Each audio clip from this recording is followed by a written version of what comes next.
വിയർപ്പുമുട്ടി പൊറുതിമുട്ടി പ്രയാസപ്പെടുമ്പോൾ, അല്ലെങ്കിൽ മനുഷ്യൻ പ്രകൃതിയെ പ്രയാസപ്പെടുത്തുമ്പോൾ പ്രകൃതി പ്രതികരിക്കുന്നതാണിത്. കൃത്യമായി പറഞ്ഞാൽ പ്രകൃതിയോട് ആർത്തിപൂർണ്ണ മനുഷ്യൻ സ്ഥലകാല ബോധമില്ലാതെ നമ്മുടെ കൊച്ചു കേരളത്തിൽ തന്നെ എത്ര പ്രകൃതി ദുരന്തങ്ങളാണ് വർദ്ധിച്ചു വരുന്നത്. 2018 മഹാപ്രളയം മുതൽ ഇന്ന് പ്രകൃതി ദുരന്തങ്ങൾ എത്തി നിൽക്കുന്നത് വയനാട് മുണ്ടക്കൈ ചൂരൽമല ഉരുൾപൊട്ടലിലാണ്. കാലത്തെറ്റിപ്പേന്ന മഴയും അതിമഴയുമായി ഉണ്ടാകുന്ന എല്ലാ വർഷങ്ങളിലും ഉണ്ടാകുന്ന വെള്ളപ്പൊക്കം ഒന്നും രണ്ട് ജീവനുകളാണ്, നൂറുകണക്കിന് ജീവനുകളാണ് പിടിച്ചെറിയുന്നത്. വയനാടിലുണ്ടായ ഉരുൾപൊട്ടൽ തന്നെ നോക്കൂ. ഒറ്റ രാത്രി കൊണ്ട് ഇല്ലാതായത് ഒന്നോ രണ്ടോ ജീവനുകളാണ്, അല്ല നൂറുകണക്കിന് ജീവനുകളാണ്. ഓരോ പ്രകൃതി ദുരന്തവും നമുക്ക് നൽകി തരുന്നത് തീരാ ദുഃഖങ്ങൾ മാത്രമാണ്. പശ്ചിമഘട്ടത്തെ കുറിച്ച് പഠിച്ച് റിപ്പോർട്ട് സമർപ്പിക്കാൻ ഗവൺമെന്റ് ഉദ്യോഗസ്ഥ മാധവ് ഗാഡ്ഗിൽ 2013 ഇപ്രകാരം പറഞ്ഞു: പശ്ചിമഘട്ടത്തിന്റെ അവസ്ഥ വളരെ ഗുരുതരമാണ്. ഉടനടി ഒരു നടപടി എടുത്തില്ലെങ്കിൽ ഇനി കേരളം കാണുന്നത് വൻ ദുരന്തത്തെയായിരിക്കാം. അതിന് നിങ്ങൾ വിചാരിക്കുന്നത് പോലെ ഒരു യുഗമൊന്നും വേണ്ട, 5-6 വർഷങ്ങൾ മാത്രം മതി. അതെ, ഗാഡ്ഗിൽ പറഞ്ഞത് എത്രയോ ശരിയാണ്.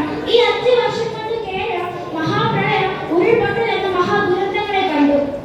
പ്രകൃതി ദുരന്തങ്ങളെ നമുക്ക് തിരിച്ചറിയേണ്ടത്, പഠിക്കേണ്ടതുമായ ഒട്ടനവധി പാഠങ്ങളുണ്ട്.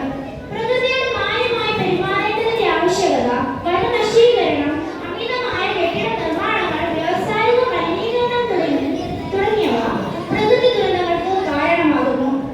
ഓരോ ദുരന്ത സമയത്തിലും നമ്മൾ കാണുന്നത് അത്യാധിക ഹൃദയസ്പർശിയായ മനുഷ്യന്റെ സഹായമാണ്.